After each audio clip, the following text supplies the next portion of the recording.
दोस्तों नमस्कार, आप सभी का स्वागत है आज की इस क्लास में। रोज शाम को 7:30 बजे आप लाइव क्लास देख पाते हैं one day exam study YouTube channel पे।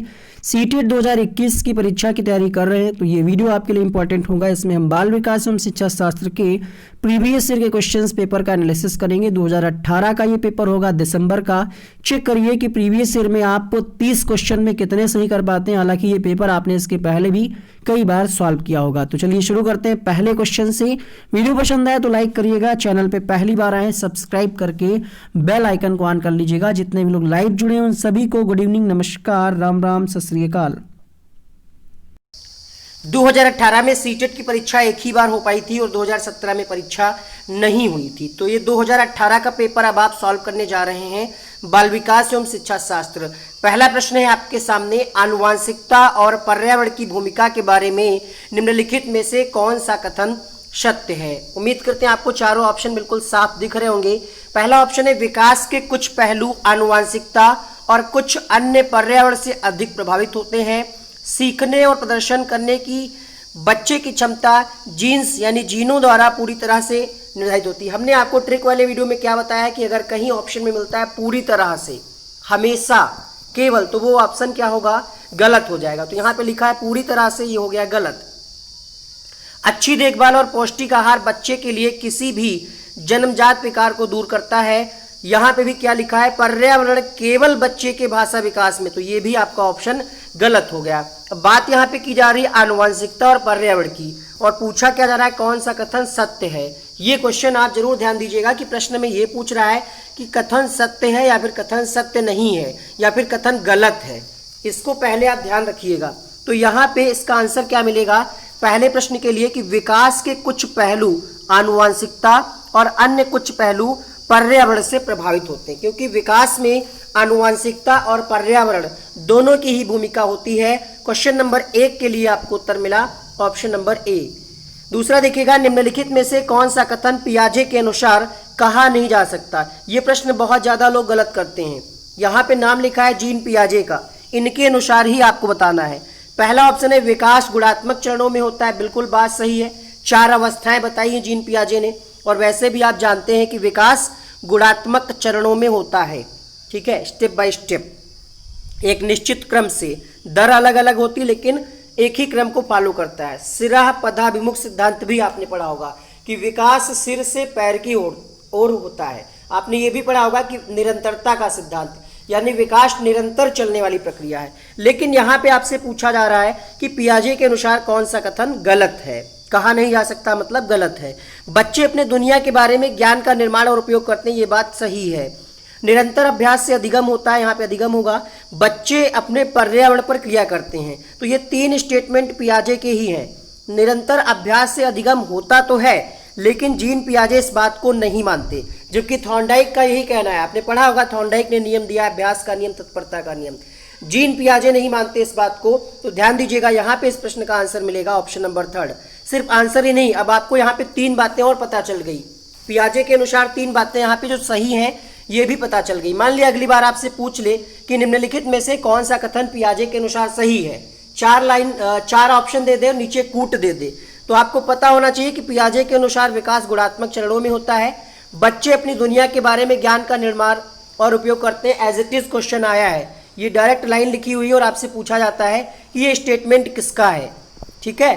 और बच्चे अपने पर्यावरण पर क्रिया करते हैं, ये भी बात सही है। तो ये तीनों ही ऑप्शन पियाजे के संबंध में सही है।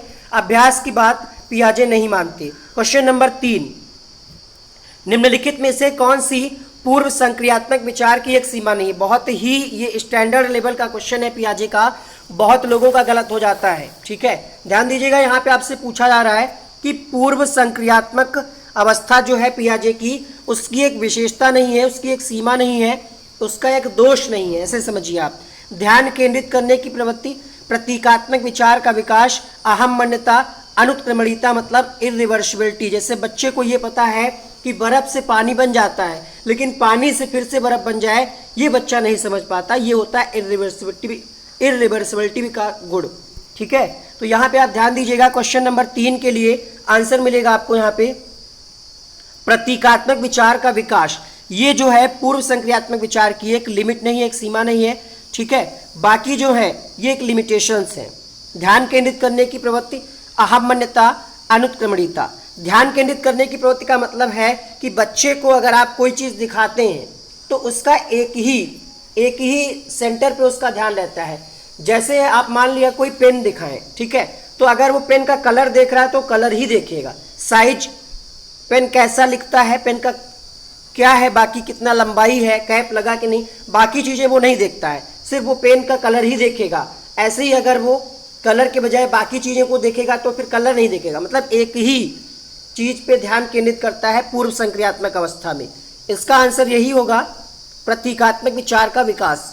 अगला प्रश्न देखिए, के अलावा निम्नलिखित कारणों से खेल युवा बच्चे के विकास में एक महत्वपूर्ण भूमिका निभाता है। वे अपने शरीर पर निपुणता प्राप्त करते हैं। खेल के बारे में पूछा जा रहा है, तो खेल खेलते हैं, बिल्कुल शरीर का रोल रहता है, शरीर पर निपुणता प्राप्त करते हैं। उनकी इंद्रियाओं को उत्तेजित करता है, बात बिल्कुल सही है, इंद्रियां एक्टिव रहती हैं बच्चे की। यह समय बिताने का एक सुखद तरीका है, या फिर वे नए कौशल हासिल करते। के अलावा मतलब एक ऐसा ऑप्शन है जो खेल के बारे में नकारात्मक है, ठीक है, यही तो मतलब हुआ। के अलावा मतलब को छोड़ करके 3 ऑप्शन खेल के बारे में पॉजिटिव होंगे बच्चों के संबंध में। शरीर पर निपुणता प्राप्त करते हैं खेल के माध्यम से, सही है। इंद्रियों को उत्तेजित करता है, सही है। लेकिन यहाँ पे जो आंसर मिलेगा वो होगा समय बिताने का सुखद तरीका है। ये मनोविज्ञान के हिसाब से, वैज्ञानिकों के हिसाब से ये बात गलत है कि खेल हम इसलिए नहीं खेलते कि सिर्फ टाइम पास करें। खेल इसलिए खिलाया जाता है बच्चों को जिससे उनकी इंद्रियों में विकास हो, इंद्रियां उनकी विकसित हो, नए कौशल सीखें, ठीक है, और सामाजिकरण का भी विकास हो खेल के माध्यम से, अनुशासन का विकास हो, बच्चे अनुशासन में रहना सीखें, सहयोग की भावना सीखें, सिर्फ टाइम पास नहीं है। तो यहाँ पे आंसर मिलेगा आपको ऑप्शन नंबर 3। निम्नलिखित में से कौन सा प्रश्न बच्चों को गंभीर रूप से सोचने के लिए आमंत्रित करता है? क्या आप इसका उत्तर जानते हैं? तो बच्चा कह देगा हाँ जानते हैं, या फिर नहीं जानते हैं। तो ये तो गंभीर रूप से सोचने वाला है नहीं। सही जवाब क्या है? तो बच्चे को अगर सही जवाब पता होगा तो बता देगा, ये भी गंभीर नहीं है। क्या आप इसी तरह की स्थिति के बारे में सोच सकते हैं विभिन्न तरीकों से? ये 2 में से आपको सबसे बेहतर क्या लग रहा है? क्या आप इसी तरह की, मान लिया कोई स्थिति आ गई तो बच्चा हो सकता है उस स्थिति के बारे में सोच पाए। यहाँ पे एक शब्द लिखा है विभिन्न तरीके। हमने आपको ट्रिकी वीडियो में भी बता रखा है कि विभिन्न मिल जाए शब्द, विविध मिल जाए, वैविध्यपूर्ण मिल जाए, चांसेस रहेंगे कि वो उसका सही उत्तर हो। और यहाँ पे लॉजिक भी है, कहा जा रहा है विभिन्न तरीकों से। तो यहाँ पे बच्चे को सोचना पड़ेगा कि कितने तरीके हो सकते हैं, एक से ज़्यादा, बहुत सारे तरीके, जिससे हम गंभीर समस्या को सॉल्व कर सकें। तो यहाँ पे बच्चा सोचेगा, इसलिए इसका आंसर आएगा ऑप्शन नंबर 4। निम्नलिखित में से कौन सा विकल्प प्रगतिशील शिक्षा का सबसे अच्छा वर्णन करता है? करके सीखना, परियोजना विधि, सहयोग से सीखना, थीमेटिक इकाइयां, नियमित इकाई, परीक्षण, रैंकिंग, व्यक्तिगत अधिगम, क्षमता समूह बनाना, छात्रों की लेबलिंग, परियोजना विधि, क्षमता समूह बनाना, रैंकिंग। अब इसका तो उत्तर आप कर ही लेंगे। यहाँ पे पहले ही लाइन में लिखा है करके सीखना। बच्चा जब करके सीखेगा, बच्चा एक्टिव रहेगा, एक्टिव लर्निंग करेगा, सहयोग से सीखेगा, सबसे अच्छा तरीका, प्रोजेक्ट मेथड से सीखेगा। तो ये तीनों ही ऑप्शन पॉजिटिव हैं, ठीक है, बेहतर ऑप्शन है, सबसे अच्छा वर्णन पूछा जा रहा है। हालांकि ऐसा नहीं कि बाकी ऑप्शन गलत है या बाकी तरीका गलत है सीखने का, लेकिन सबसे अच्छा क्या है कि बच्चा करके सीखे और सहयोग से सीखे। तो इसका आंसर मिलेगा आपको ऑप्शन नंबर ए। अगला देखिएगा, क्वेश्चन नंबर 7। प्रगतिशील शिक्षा के बारे में निम्नलिखित में से कौन सा कथन बताता है कि शिक्षा स्वयं ही जीवन है? स्कूल शिक्षा को यथासंभव लंबे समय तक जारी रखना चाहिए, स्कूलों की आवश्यकता नहीं है, तो ये बात होगी गलत। स्कूलों में शिक्षा सामाजिक और प्राकृतिक दुनिया को प्रतिबिंबित करे, ये भी हो गया गलत। भगवान वाली बात हो गई कि जीवन सच्चा शिक्षक है, तो ये भी गलत हो गया। अब स्कूल शिक्षा को यथासंभव तक मतलब क्या जीवन पर्यंत आप स्कूल में ही पढ़ते रहेंगे? तो ये कम प्रभावशाली हो गया। शिक्षा स्वयं ही जीवन है, इसका मतलब ये हुआ कि स्कूलों में शिक्षा सामाजिक और प्राकृतिक दुनिया को प्रतिबिंबित करे। मतलब ये हुआ कि स्कूल क्या है? सामाजिकरण के क्षेत्र में, मतलब सामाजिकरण में स्कूल द्वितीय स्थान पे आता है। पहले स्थान पे बच्चे का सामाजिकरण परिवार से होता है, फिर बच्चे का सामाजिकरण कहाँ से होता है? स्कूल से। तो स्कूलों में सामाजिक और प्राकृतिक दुनिया को प्रतिबिंबित करे। आपने पढ़ा होगा एनसीईआरटी 2005, उसमें भी यही कहा जाता है कि बच्चे को जो ज्ञान दिया जाए वो प्राकृतिक जीवन से जोड़ करके दिया जाए। तो इसलिए अब आप समझ गए होंगे कि इसका आंसर 3 क्यों सही होगा। वीडियो को लाइक कर दीजिएगा। क्वेश्चन नंबर 8 देखिए, कोहलबर्ग के सिद्धांत के योगदान में योगदान के रूप में निम्नलिखित में से किसे माना जा सकता है? उनके सिद्धांत ने संज्ञानात्मक परिपक्वता और नैतिक परिपक्वता के बीच एक सहयोग का समर्थन किया है। इस सिद्धांत में विस्तृत परीक्षण प्रक्रियाएं हैं। यह नैतिक तर्क और कार्रवाई के बीच एक स्पष्ट संबंध स्थापित करता है। उनका विश्वास है कि बच्चे नैतिक दार्शनिक हैं। देखिए, पूछा जा रहा है कोहलबर्ग का जो सिद्धांत है, बता दें आपको कोहलबर्ग ने नैतिक विकास का सिद्धांत दिया था।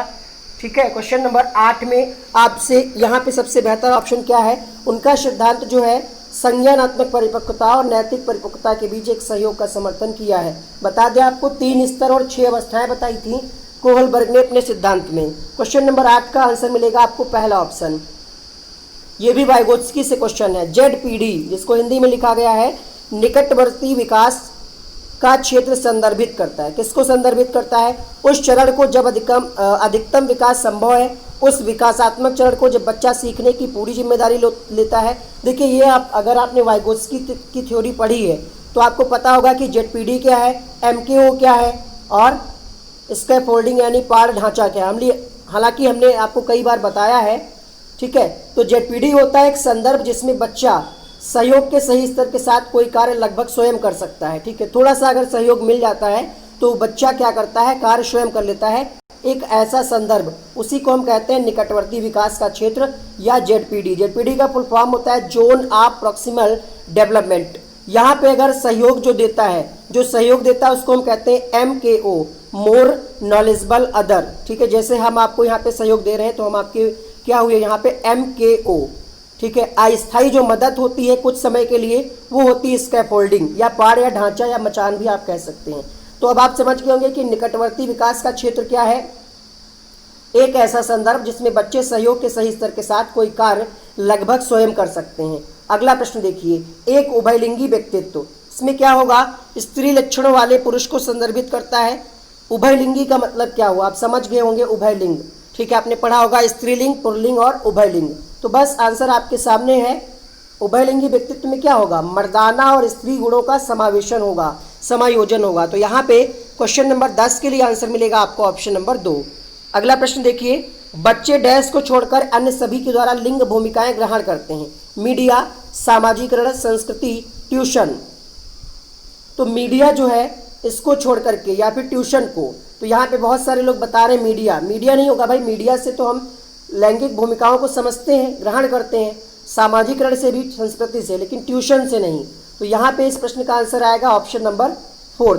ट्यूशन को छोड़ करके अन्य सभी के द्वारा लिंग भूमिकाएं ग्रहण करते हैं बच्चे। क्वेश्चन नंबर 12, मानकीकृत परीक्षणों की आलोचना में से एक है। आलोचना का मतलब होता है कि एक तरीके से दोष। ठीक है, जैसे कोई चीज़ आई और जैसे कोई गवर्नमेंट आई तो उसका विपक्ष वाला क्या है, विरोध करता है कि ये योजना जो अच्छी नहीं है, इससे लाभ नहीं मिल रहा है या ये सरकार गलत कर रही, तो ये आलोचना की जाती है। अब आपको बताना है कि जो मानकीकृत टेस्ट होते हैं, परीक्षण होते हैं, उनकी आलोचना क्या है। वे मुख्य रूप से मुख्यधारा की संस्कृति का प्रतिनिधित्व करते हैं, इसलिए पक्षपाती हैं। बाकी के ऑप्शंस पढ़िए। भाषा को समझना मुश्किल तो नहीं होता है। क्वेश्चन नंबर है 12 आपके सामने और आंसर करिए। बड़ी आबादी पर लागू बिल्कुल किया जा सकते हैं। जैसे आपका सीटेट है, लाखों लोग, 20 लाख 17-18 लोग पेपर देते हैं, तो ये तो सही है। स्पष्ट तस्वीर भी, रिजल्ट भी अच्छा आ जाता है। ठीक है, अब यहाँ पे जो सीटेट ने इसका आंसर दिया था कि वे मुख्य रूप से मुख्यधारा की संस्कृति का प्रतिनिधित्व करते हैं, इसलिए क्या है, पक्षपाती हैं। क्वेश्चन नंबर 12 के लिए आंसर मिलेगा आपको ऑप्शन नंबर ए। अगला देखिए क्वेश्चन नंबर 13 देखिएगा। एकाधिक बुद्धिमानी सिद्धांत क्या कहता है कि बुद्धि तेजी से बढ़ाई जा सकती है, बुद्धि कई प्रकार की हो सकती है, पेपर पेंसिल परीक्षण सहायक नहीं है, प्रभावी अध्यापन के द्वारा बुद्धि। तो यार बुद्धि को आप क्या बढ़ा सकते हैं? मान लिया आप किसी बच्चा कोई ऐसा है जो मंद बुद्धि का है, क्या इंजेक्शन लगा करके उसकी बुद्धि बढ़ाई जा सकती है? नहीं। पेपर पेंसिल परीक्षण सहायक नहीं है, तो ये भी गलत हो गया क्योंकि सहायक होते हैं। बुद्धि कई प्रकार की होती है। आपने हावर्ड गार्डनर का एक सिद्धांत पढ़ा होगा, बहुबुद्धि का सिद्धांत, है ना। बुद्धि कई प्रकार की होती है, मूर्त बुद्धि, अमूर्त बुद्धि, कई प्रकार की बुद्धि होती है। यहाँ पे वर्गीकरण भी किया गया था थॉर्नडाइक के द्वारा, सामाजिक बुद्धि, मूर्त बुद्धि, अमूर्त बुद्धि। तो बुद्धि कई प्रकार की हो सकती है, हम बुद्धि को बढ़ा नहीं सकते। ठीक है, यहाँ पे आपसे सही कथन पूछ रहा था। एकाधिक, एक से अधिक, क्वेश्चन में ही आंसर छिपा हुआ है। एक से अधिक बुद्धि मतलब बुद्धि कई प्रकार की होती है। क्वेश्चन नंबर 14 देखिएगा, शिक्षक सीखने के लिए मूल्यांकन और सीखने के मूल्यांकन दोनों का उपयोग कर सकते हैं। देखिए, सीखने के लिए मूल्यांकन और सीखने का मूल्यांकन, इसका प्रयोग हम कब करते हैं?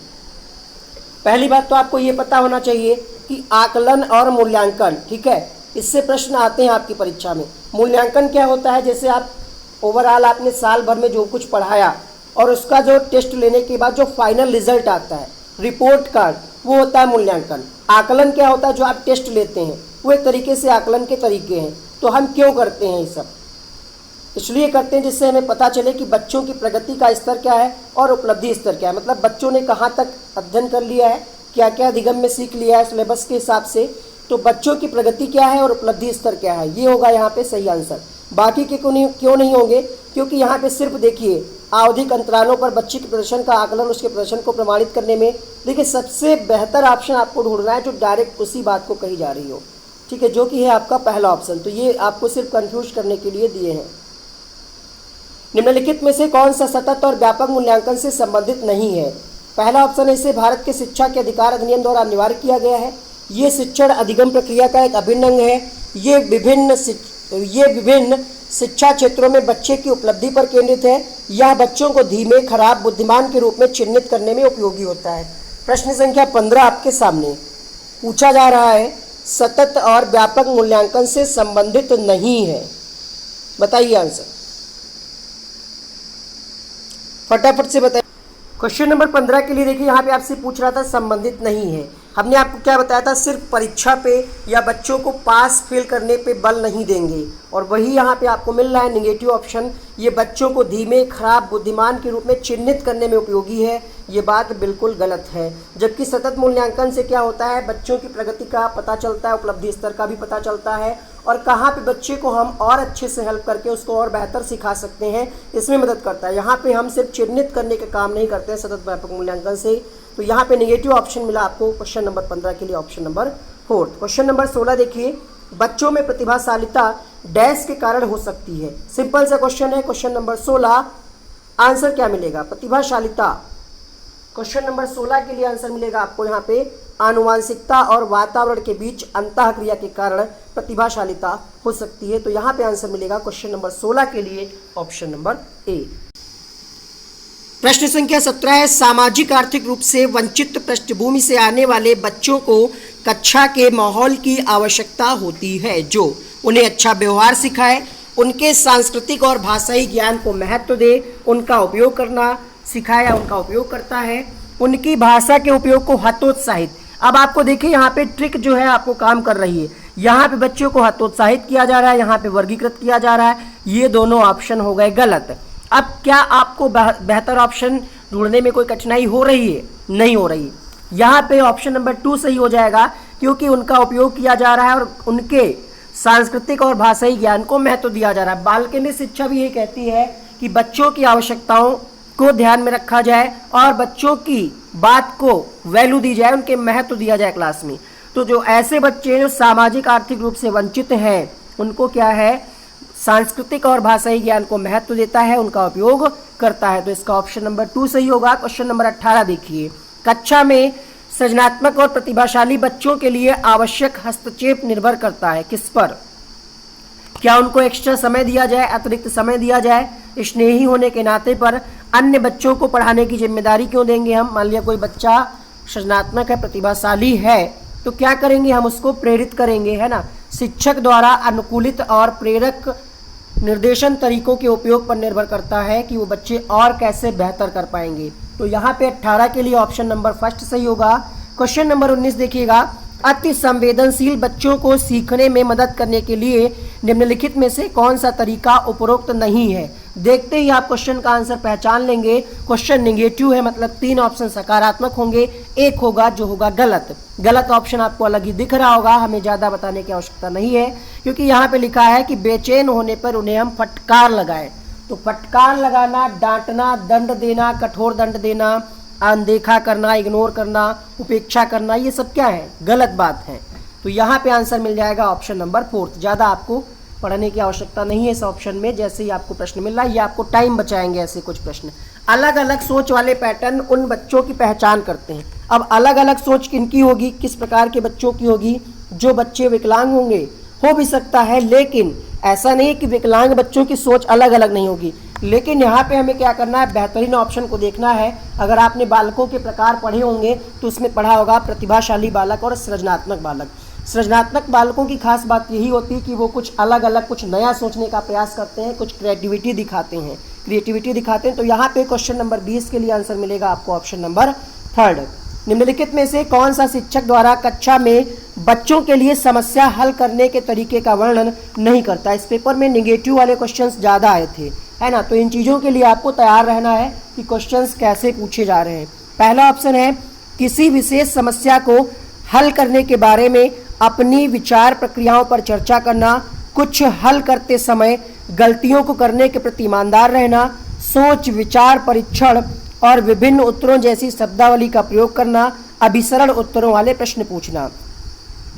चर्चा करना तो सही है यहाँ पे, ठीक है। गलतियों को करने के प्रति ईमानदार रहना सही है, हल करते समय अगर आप गलतियाँ कर रहे हैं तो उससे आपको सीख रहे हैं। सोच विचार परीक्षण विभिन्न शब्दावली का प्रयोग करना सही है। पूछा क्या जा रहा था, समस्या हल करने के लिए इसका वर्णन नहीं करता। तो अभिसरण का मतलब क्या होता है? अभिसरण मतलब यहाँ पे अभिसारी चिंतन, अगर आपने पढ़ा होगा कि किसी भी समस्या के लिए एक ही केंद्र पे टिके रहना होता है अभिसारी या अभिसरण। एक से ज़्यादा विचारों पे जब हम चर्चा करते हैं, एक से अधिक, ठीक है, तो वो होता है अपसारी। यहाँ पे लिखा है अभिसरण उत्तरों वाले प्रश्न पूछना। तो अभिसरण उत्तरों से हमें कैसे समस्या का समाधान हो पाएगा? वो तो एक फिक्स आंसर निकल करके आएगा। तो ये जो है अच्छा वर्णन नहीं कर पाएगा ये वाला अभिसरण उत्तरों वाला प्रश्न। यहाँ पे अगर अपसारी वाले प्रश्न होते या ओपन एंडेड क्वेश्चन होते तो फिर उस पर हम जाते, लेकिन यहाँ पे नेगेटिव आपसे पूछ रहा था, वर्णन नहीं कर सकता। आंसर मिलेगा आपको ऑप्शन नंबर 4। क्वेश्चन नंबर अगला देखिए, निम्नलिखित में से कौन सा एक संवेग है? स्मृति, डर, ध्यान, उत्तेजना। अलग से ही आपको दिख रहा होगा संवेग। संवेग क्या होते हैं? आश्चर्य, ठीक है, भूख, डर। तो यहाँ पे आंसर क्या आ जाएगा? डर, क्रोध, ये सब क्या होते हैं? संवेग होते हैं, ठीक है।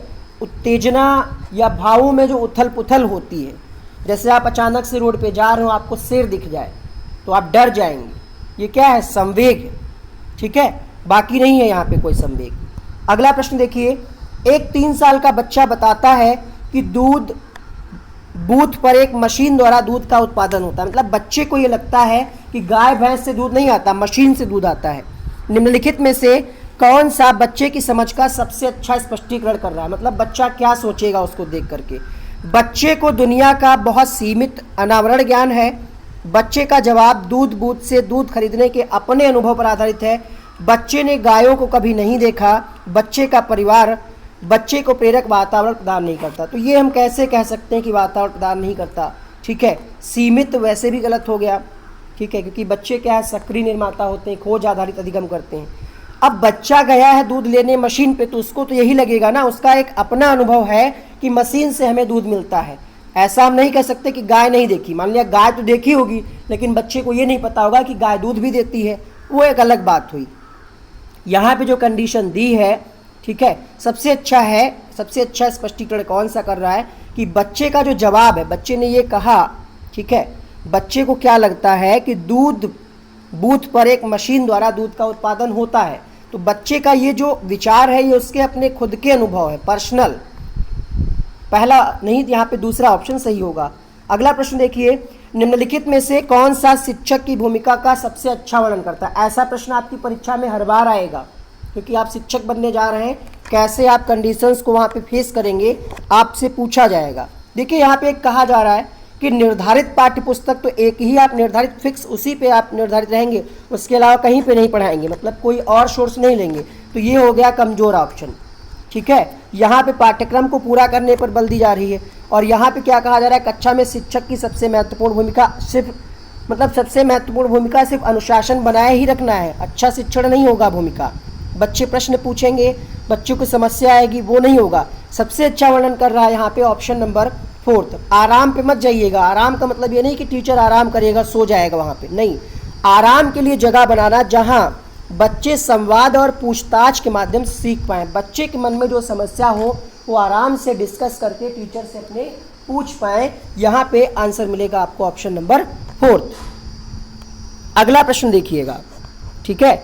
अगला प्रश्न देखिए, समझ में आ रहा है ना यहाँ तक जो बताया जा रहा है? जो भी आपको ना समझ में आए नीचे कमेंट करिएगा। जो भी आपके डाउट्स होंगे, मान लिया कोई प्रश्न अगर इसी में से आपको नहीं समझ में आया है, आप कमेंट करिएगा। जितने डाउट वाले क्वेश्चन होंगे उसका हम अलग से वीडियो बना करके आपको फिर से समझा देंगे, ठीक है। आप कमेंट करके हमें बताइएगा ज़रूर, ठीक है। अगला प्रश्न देखिए, पहले प्रश्न आपको समझ में आ गया होगा ये वाला, क्योंकि किसी शिक्षक द्वारा अपनी पाठ्यचर्या में कक्षा के वातावरण को इस अनुकूलन बना दिया जाता है कि कक्षा के सभी छात्र अपने शिक्षक से प्रश्न पूछने के लिए स्वतंत्र हों, प्रश्न पूछने के लिए प्रेरित हों, डरे नहीं। इसीलिए यह ऑप्शन ज़्यादा प्रभावशाली हो गया, ठीक है। शिक्षक की भूमिका तभी यहाँ पे सबसे ज़्यादा महत्वपूर्ण है कि बच्चा प्रश्न पूछे और बच्चे के जो प्रश्न हैं उनसे संबंधित समस्या का समाधान हो पाए। क्वेश्चन नंबर 25 है, निम्नलिखित में से कौन सी कक्षा समृद्ध शिक्षा को प्रोत्साहित करती है? समृद्ध शिक्षा के अंतर्गत क्या होगा? ऐसी कक्षा जिसमें विभिन्न प्रकार की सामग्री बच्चों की पहुंच से परे हो तथा सामग्री लंबे समय तक चलती रहे, तो ये कम प्रभावशाली होगा, ठीक है। बाकी के ऑप्शंस देखिए, वह कक्षा जिसमें खुली गतिविधि कोने हो और विभिन्न प्रकार के बाल साहित्य हो, बहुत बढ़िया है ना। खुली गतिविधि होंगी, ओपन एक्टिविटी होंगी, बाल साहित्य, क्योंकि प्राथमिक स्तर पे बच्चे का जो है इंटरेस्ट बाल साहित्य में ज़्यादा रहेगा। अलमारी में अच्छी तरह से संगठित सामग्री, जहाँ सामग्री को सप्ताह में एक बार, तो यहाँ पे सिर्फ सप्ताह में एक बार, ये कम प्रभावशाली हो गया। पाठ्यपुस्तक सामग्री द्वारा संचालित योजनाबद्ध अधिगम मौलिक, गलत नहीं है। सबसे बेहतर क्या है? कौन सी कक्षा? समृद्ध शिक्षा। तो समृद्ध शिक्षा वही होगी जहाँ पे खुली गतिविधि हो, ठीक है, खुली गतिविधि हो, बच्चे डरे नहीं। तो यहाँ पे आपका आंसर मिलेगा ऑप्शन नंबर 2, क्योंकि यहाँ पे बाल साहित्य की भी बात कही जा रही है और यहाँ पे लिखा है दिन के किसी भी समय। यहाँ पे क्या लिखा था? सप्ताह में एक बार, तो ये गलत हो गया। इसीलिए यहाँ पे क्या है? जब बच्चे को आवश्यकता हो, जब बच्चे को पढ़ना हो, वो क्या करे? सेफ अलमारी में से बाल साहित्य को उठा करके पढ़ ले, ठीक है। अर्थात अधिगम के समय छात्र उचित प्रकार से उस समय सीखते हैं जब छात्रों को कक्षा के अंदर स्वतंत्र गतिविधि वाला मौका मिले, ठीक है। इस प्रकार के स्थानों पर जब छात्र एक साथ इन गतिविधियों में सम्मिलित होंगे तो सीखने की प्रक्रिया क्या होगी? और तेज हो जाएगी, सुगमता पूर्वक सीख पाएंगे, ठीक है। इसलिए बेहतर होगा कि खुली अलमारी हो, उसमें बाल साहित्य रखे हो, कोई बाउंडेशन ना हो कि सप्ताह में एक ही बार आप उसको निकाल पाएँ, ठीक है। इससे फिर क्या है? बच्चे का इंटरेस्ट कम हो जाएगा अगर साप्ताहिक वाला हो गया। निम्नलिखित में से कौन सा कक्षा में पाठ्य पुस्तकों की भूमिका का सबसे अच्छा वर्णन करता है? बताइए। वे कक्षा में उपलब्ध संसाधन और संदर्भ सामग्री में से एक है। बिल्कुल, पाठ्य पुस्तक तो एक सामग्री में से एक है, लेकिन बाकी के ऑप्शंस को भी देख लेते हैं। वे राज्य या राष्ट्र में अधिगम में एकरूपता, तो एकरूपता तो नहीं हो पाती भाई। हर स्कूल की या हर स्टेट में अलग अलग कुछ रूल्स होते हैं, अधिकार होते हैं शिक्षण के संदर्भ में। तो कक्षा में पाठ्यपुस्तकों की भूमिका सबसे बेहतर क्या है कि वे कक्षा में उपलब्ध संसाधन और संदर्भ सामग्री में से एक हैं ये, ठीक है। आपने पढ़ा होगा पाठ्यपुस्तक की भूमिका बीएड बीटीसी के दौरान। तो कक्षा में पाठ्यपुस्तकों की भूमिका क्या होती है? अधिगम के संदर्भ में एक उपयुक्त संसाधन के रूप में काउंट किए जाते हैं, माने जाते हैं। प्राथमिक कक्षाओं में बच्चों को सूचना प्रदान करने के लिए यानी पढ़ाने के लिए बच्चों को सबसे पहले देखिए आप सिलेबस लेने जाते हैं तो किताबें, कॉपी, ये सब होता है ना, तो एक महत्वपूर्ण रोल निभाते हैं, ठीक है। क्योंकि प्राथमिक स्तर के बच्चे पाठ्यपुस्तकों में से रंगीन चित्र के माध्यम से सीखते हैं। जैसे फॉर एप्पल, तो उनको किताब से पढ़ाया जाता है कि ये देखो बेटा एप्पल बना है ना। तो इससे क्या है? तीव्र और प्रभावशाली अधिगम होता है। क्वेश्चन नंबर 27, राष्ट्रीय पाठ्यचर्या फ्रेमवर्क 2005 ने अपनी समझ किससे प्राप्त की है? मानवतावाद, व्यवहारवाद, रचनावाद, संज्ञानात्मक सिद्धांत। तो एनसीएफ 2005 किससे प्रभावित है? इसकी जो मान्यता मिली है कहाँ से? रचनावाद से, ठीक है। इसकी समझ कहाँ से मिली? रचनावाद से। तो आंसर मिलेगा आपको ऑप्शन नंबर 3। रचनावाद एक अवलोकन वैज्ञानिक सिद्धांत है जो ये बताता है कि बच्चों का अधिगम किस प्रकार होगा, ठीक है। ये स्पष्ट करता है कि लोग वस्तुओं व पर्यावरण का अनुभव करके अपने अनुभवों को प्रतिबिंबित करके दुनिया के संबंध में अपनी समझ का सृजन कैसे करते हैं, कैसे ज्ञान अर्जित करते हैं। तो यहाँ पे तीसरा ऑप्शन सही होगा। कक्षा में बच्चों को प्रेरित समझा जा सकता है यदि, कैसे? वे अच्छी तरह से वर्दी पहन करके स्कूल आएँ तभी, वे कक्षा में अनुशासन बनाए रखते हैं, वे सभी उपस्थिति में नियमित हैं, ठीक है, मतलब रेगुलर उनकी प्रेजेंट रह रही है, वे शिक्षक से स्पष्टीकरण करने के लिए प्रश्न पूछते हैं। तो प्रश्न पूछना अपने आप में पॉजिटिव है। अगर बच्चा प्रश्न पूछता है इसका मतलब ये माना जाता है कि बच्चा सीखने के लिए तत्पर है, एक्टिव है। वो कक्षा के अंदर छात्रों द्वारा शिक्षकों से विविध विषयों के संदर्भ में अगर प्रश्न पूछे जाते हैं तो ये प्रतीत होता है कि शिक्षक छात्रों को नियमित रूप से अधिगम की गुणात्मकता को समृद्ध करने के लिए उन्हें प्रेरित कर रहा है। तो ये अपने आप में पॉजिटिव ऑप्शन है। क्वेश्चन नंबर 29, एक आपको क्वेश्चन परेशान किया होगा पियाजे वाला, हम समझ रहे हैं वो क्वेश्चन ही ऐसा है, उसके 2 ऑप्शन सही हो सकते थे जो हमने आपको तीसरा प्रश्न कराया था, ये वाला है ना। तो इसके लिए आप क्या करें, पियाजे की थ्योरी पढ़ लें, उनकी विशेषताओं, जो 4 अवस्थाएं बताई हैं उनकी विशेषताओं को पढ़ लें, आप समझ जाएंगे। पूछा जा रहा है निम्नलिखित में से कौन सा बच्चे में अधिगम में सुधार करने का सबसे अच्छा तरीका है, ये आपसे पूछा जा रहा है यहाँ पे इस प्रश्न में। नियमित मूल्यांकन परीक्षा, यहाँ पे परीक्षा पे बल दिया जा रहा है, ठीक है। और अब देख लीजिए यहाँ पे एनसीएफ बेस्ड क्वेश्चन है ये, यहाँ पे उदाहरणों चित्रों की बात कही जा रही, व्याख्या थोड़ा सा कम प्रभावशाली हो गया। सभी प्रकार की शिक्षण सामग्री ठीक थी, लेकिन यहाँ पे क्या लिखा, सबसे अधिक उपयुक्त। सबसे अधिक उपयुक्त क्या होगा एनसीएफ 2005 के अनुसार कि शिक्षक को वास्तविक जीवन स्थितियों पर बच्चों को एक दूसरे के साथ बातचीत करने में मदद करनी चाहिए। 29 का ऑप्शन नंबर 4 सही होगा। क्वेश्चन नंबर 30 देखिए, अनुशासन जो अधिगम वातावरण में एक महत्वपूर्ण भूमिका निभाता है किस तरह की मदद करता है? बच्चों को अपनी शिक्षा और विनियमित और मॉनिटर करने के लिए चुप्पी साधना तो गलत हो जाएगा, शिक्षकों को निर्देश देना भी गलत हो जाएगा, रटकर वाला भी गलत हो जाएगा। आंसर मिलेगा आपको ऑप्शन नंबर पहला।